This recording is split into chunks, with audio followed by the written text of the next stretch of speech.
son.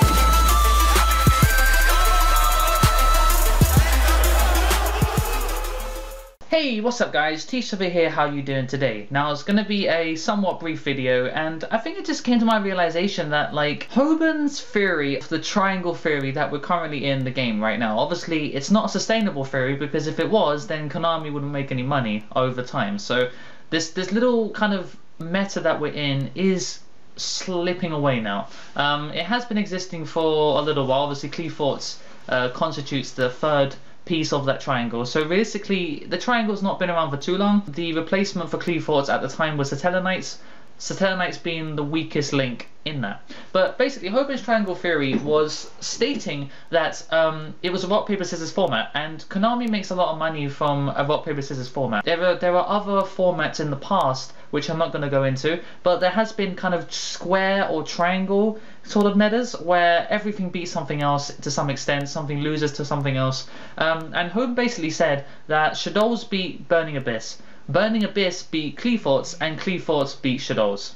So with that, you can kind of tell that if you play one deck, you will triumph over a deck and lose to another one. It doesn't happen every time, but it does happen more often than not, so your win rate goes up if you can predict what you're going to play. However, he decided that Burning Abyss was the best deck of this triangle meta, simply because Shaddolls beat Burning Abyss, but not every single time to the point where Burning Abyss cannot beat them at all. So Shaddolls' win rate against Burning Abyss was something like 60-40, 65-35.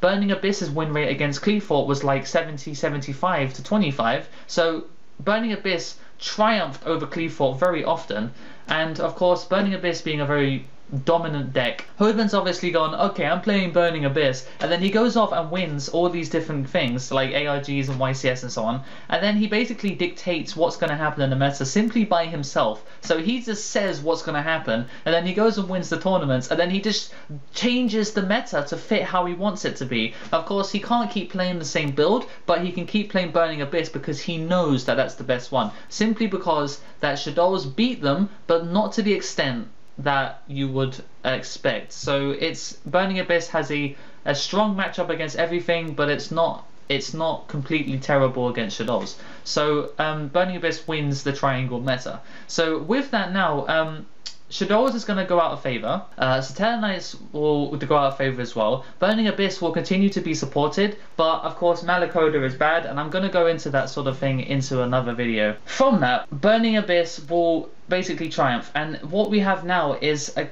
indication of a deck which will triumph over other decks in this meta, to the point where Konami is going to start considering whether or not they should be hitting it.